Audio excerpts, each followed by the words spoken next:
to my father's house. Lord, help me to go back, 'cause that's where I...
.3 on the FM dial. You know my name.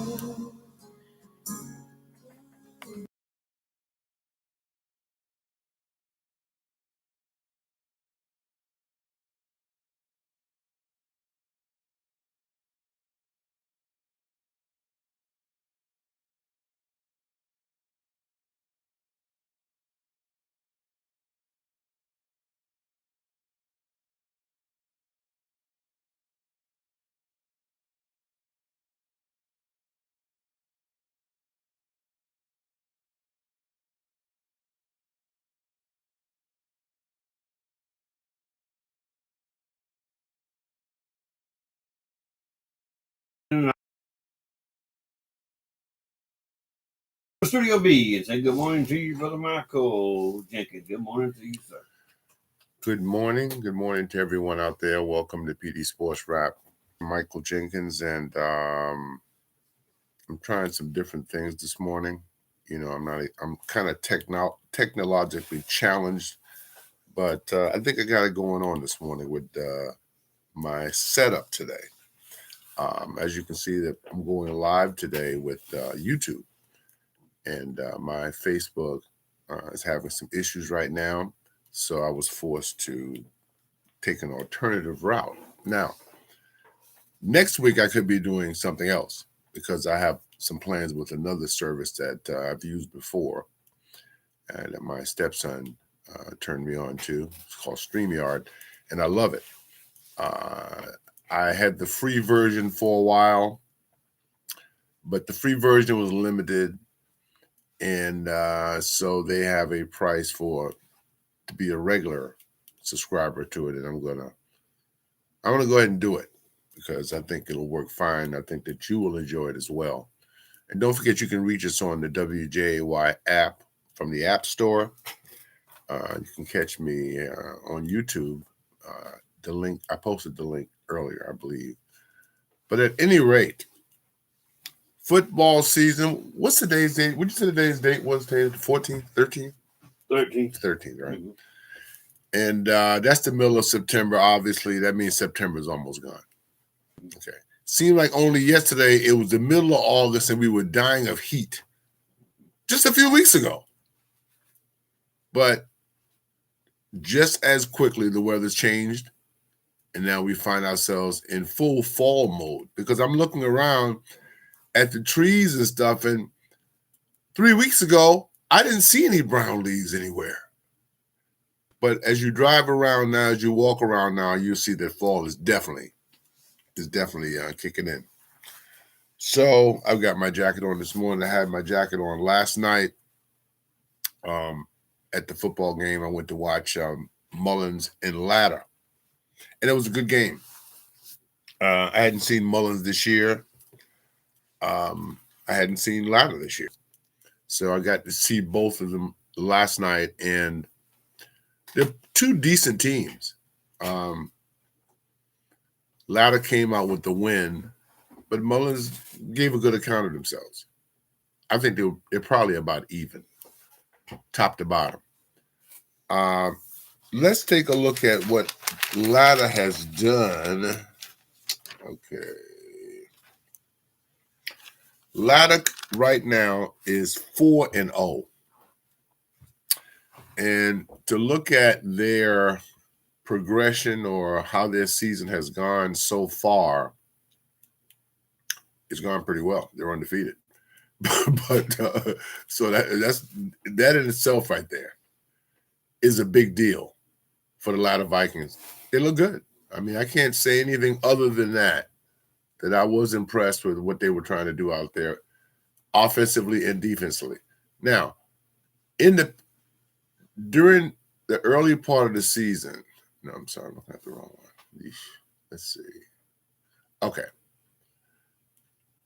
As I said, Latta is 4-0, and they, looking at their schedule, this is how they came to this point. They beat East Columbus, and I was maybe a little bit skeptical about East Columbus or playing teams from over the border that I don't know how good they are. Well, Latta beat them 42-8. Latta beat them 42-8. And then they took on Marion. They beat them 54-19. And then McBee, 54-19. Same score, 54-19. Okay. And last night with Mullins, they were able to beat Mullins by a score of 22-20. And Mullins got on the board first, and the Latta then came back, and it was really close right on through to the end.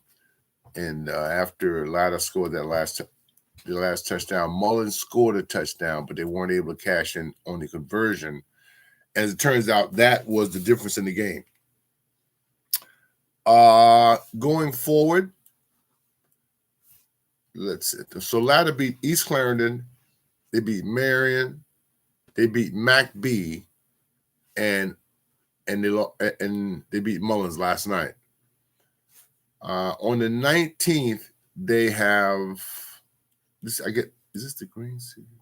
Okay, they got Green Sea Floyd, and that game was at Green Sea, so that's going to be a win for them, no doubt. Now, the tough game for them is going to be Carver's Bay, because I didn't realize that Carver's Bay was flexing their muscles again, but it looks like they are. And they have them on the 3rd of October. On the 10th, they have Hemingway, which Hemingway is not going to be a problem. That's going to be another win. Ladder feels, I spoke with some Ladder people, and they feel like they're going to beat Lakeview this year.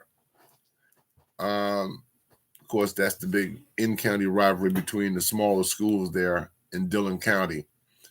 But Ladder folks feel like they're going to get Lakeview this year. We'll have to wait and see how that turns out. And then they finished the season off with Hannah Pamplico on the 24th of October and Johnsonville on the 31st. So as you can see, a big chunk of the season's already gone. There ain't that many games, folks. Football is it's a quick thing. It's not like basketball where you got a plethora of games being played, all over the place. Football, limited. One game a week, and that's it. So right now, that's where Ladder is. And they're in pretty good shape, I would say. Looking at Mullins, right now the Auctioneers are sitting at 1-2. The quarterback, Kanazian, is a talent. I mean, I got to see him last night. Some of the things I observed, he's very elusive, has a really good arm, is dynamic back there. And Mullins has some solid pieces. A coaching staff that seems more cohesive than I have seen them in years. But the kids look good in their uniforms out there. The coaches look good, dressed similarly. I even seen John Williams out there last night, looking very active, and because John has a lot of knowledge. For the coach to allow him to participate in this, I think it's a good thing. And but I'm going to take a look at Mullins' schedule here and see what they're going to be, what they've done, and what they're going to be able to do going forward. They lost to Lakeview 26-20. They beat Green Sea 30-14. Of course, last night they lost to Ladder 22-20. Atlantic Collegiate Academy is a team that everyone expects is going to be good because they're an academy and because they recruit and because they got resources to get a bunch of players, a bunch of talent. But so far, it hasn't panned out football-wise for them. So all of a sudden, that game is looking like a possibility of a win for Mullins. So that game is on the 19th. And then on the 26th, it's the Marion game. And we're going to talk about Marion a little bit later, but things are not good over here in Marion right now. So you got Marion, and then now the last 4 games, let me see, 2, 4. The last 6 games of this season. I'm sorry. Atlantic Collegiate, Marion. On the 3rd, they got Lake City. Then they got Manning on the 10th. Then they have East Clarendon on the 17th. And they finished the season off against Kingstree. No, that's not the end of the season. Is that one more game here? That is the end of the season on the 24th. So Mullins will know then where their playoff fortunes lie.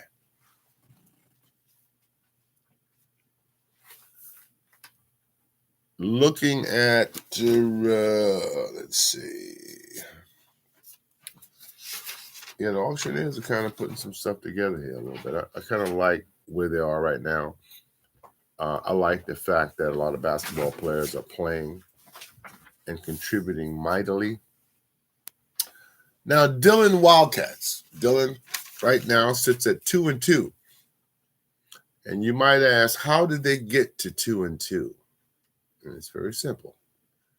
The first game of the year was a loss to Scotland County, 36-33. Nothing to really be ashamed of there because Scotland County is pretty good. They only lost 1 game this year. And that game was to Richmond County. And Richmond County is highly ranked and very talented, and that's their number 1 rivalry. But after they lost there, they went and played against Socastee. And they beat Socastee up 41-0. Socastee got beat by some ungodly number last night, too. I mean, they got crushed. And then they got beat by Wilson. And this was a game that maybe had been a surprise to many, that Wilson was able to knock off Dillon 26-21. And that game was in Dillon as well. So then they moved on to the next week, and waiting in their path was the Marion Swamp Foxes. Now, I knew coming in that this was going to be bad. I knew that Dillon was playing Dillon the week after a loss, a close loss, was not going to be good for Marion. And as it turns out, it wasn't. Final score: Dillon 61, Marion 6. That's about as I kind of expected a number like that. So looking at Dillon going forward, after last night, Dillon has waiting for them Hartsville on the 19th, Loris on the 3rd. And let me mention Loris again, because Loris is a problem. Loris has been a problem for a while. They're going to be a problem this year. And it could be a problem for Dillon. I mean, I don't know. They certainly are slapping other people around. So Loris Lions, nothing to play with. After that, they face Aner, a team that they've handled mostly easily for the last forever, until they got beat by them a couple of years ago, which was really a shocker. But Aner had gotten good. So now they seem to be okay this year. I can't say that they're going to be a match for Dillon this year. After Aner, Marlboro County High School. Dillon will have to go there at Marlboro County High School. And that is a big rivalry. Marlboro County folks don't think much of Dillon folk, especially the football and sports teams. They don't think much of Dillon at all. And I hear random talk about Dillon and whatnot. So that's going to be a tough game. And like I said, a rivalry game too. Waccamaw is a team that seems to be doing better. I think I saw a score last night where they won. So, and they beat somebody up pretty bad too. So Waccamaw will be the next to the last game of the season. And then they have Georgetown. Now, Georgetown, I've been disappointed in Georgetown sports for a long time. It's because the talent never seems to bubble to the top. And they're consistently getting beat by the smaller schools in the county. Carver's Bay, for instance. I just don't understand why Georgetown can't get it together and be the kind of team that that you might think they would be, considering a nice-sized high school, and they've got pretty decent pool of talent. But it has not translated. So now let's take a look at Marion, because things are getting critical right now in Marion. Really critical. Let me see. Let's skip ahead here. Let's see. Okay, here we go. Marion right now sits at 0-4. And except for the first game, they kind of been taken on the chin. They lost to Lakeview 26-13. That was a winnable game, believe it or not. I thought they had a shot to win that game. But they didn't. Next up was Latta. And they lost to Latta 54-19. And then West Florence, having just came off a loss the week before, and they were 0-2 coming in to Marion. 51-16, West Florence winner there. And, of course, the game from Dillon last night, which let's not mention that game again. Looking down the schedule, King Street is up next, and that's at home. Now, this is what I was thinking about earlier when I started to say what I started to say. 2, 4, 5, 6. So 4 of the last 6 games for Marion is on the road. And I was trying to find, looking at this schedule, looking at the remaining games, where do we get a win here? Because last year Marion finished at 1-9. And if this train keeps going the way it is, they're gonna outdo themselves. They could be looking at a 0-10, which would really be terrible. But this is where Marion finds themselves in this year. Find themselves this year. Now they've got a JV team, for what I understand, that's pretty good, and that are winning games, and seem to provide hope for the future going forward. Now, of course, everyone is screaming about the coach. And I think the coach kind of maybe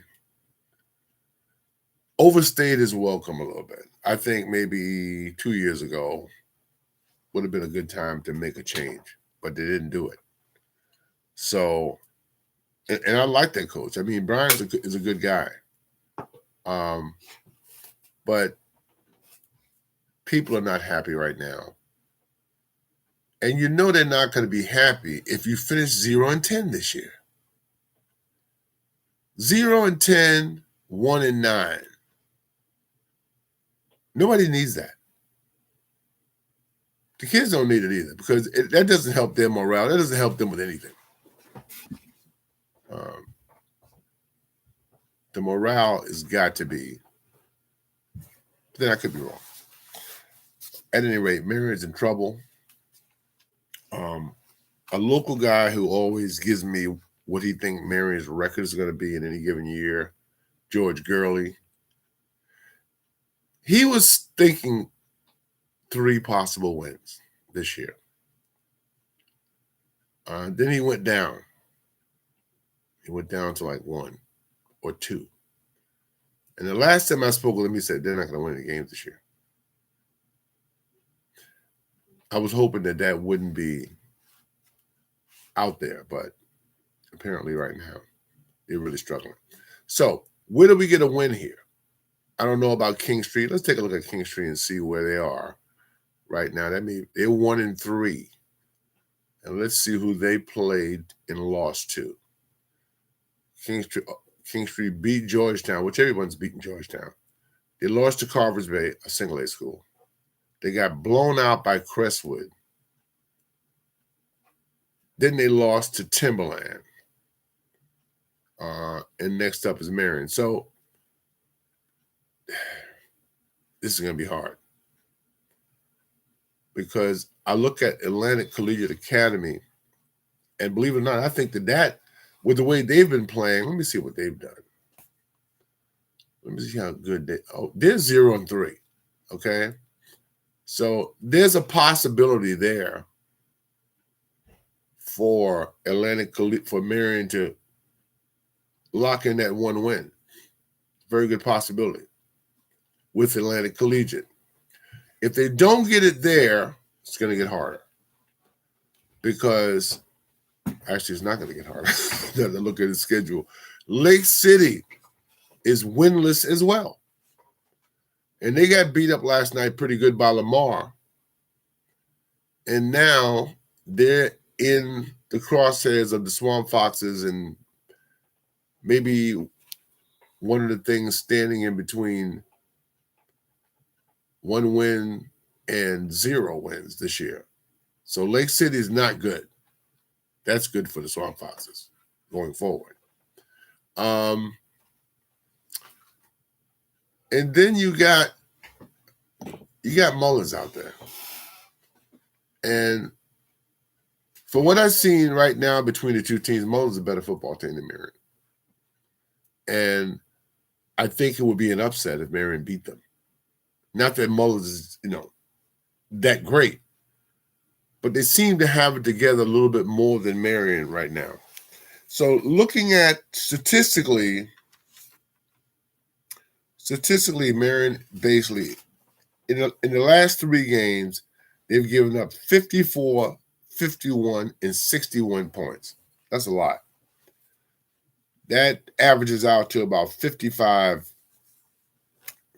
points per game given up.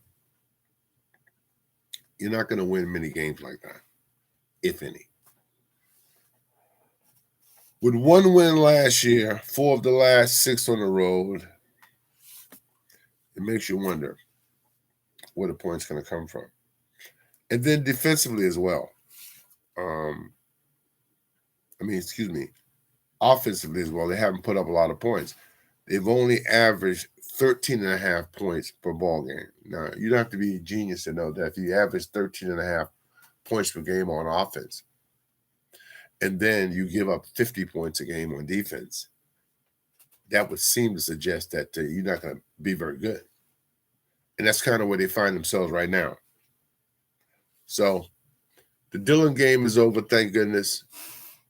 And now they just have to try to button up and get themselves ready for what lies ahead the rest of the season. Wilson Tigers are surprising some people. They have a new coach, and they are doing good right now. Let me see what the old Tigers are. Tiger Nation. Oh, by the way, I saw Democritus last night, little basketball player formerly of Mullins. He is now playing for West Florence. And it's grown up a lot. It was nice talking to him. And I think he's going to be fine over there. And I promised him that I would be over there to see him play. And I will. So, Wilson right now sits at 3-1. Okay.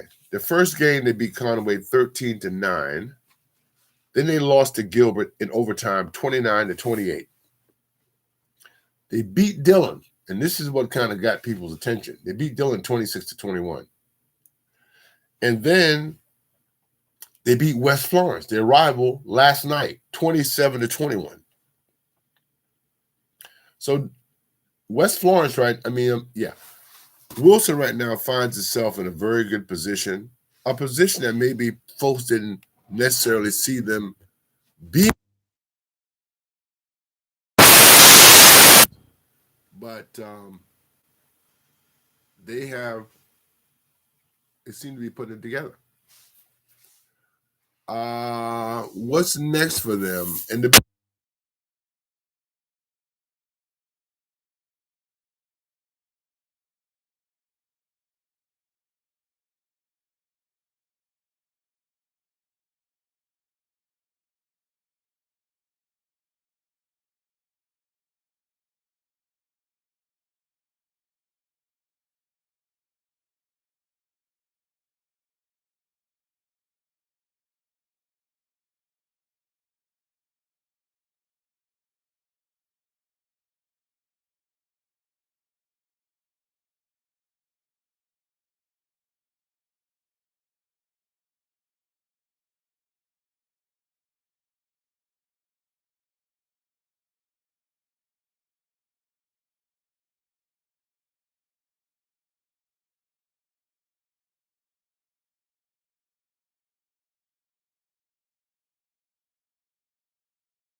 being from here.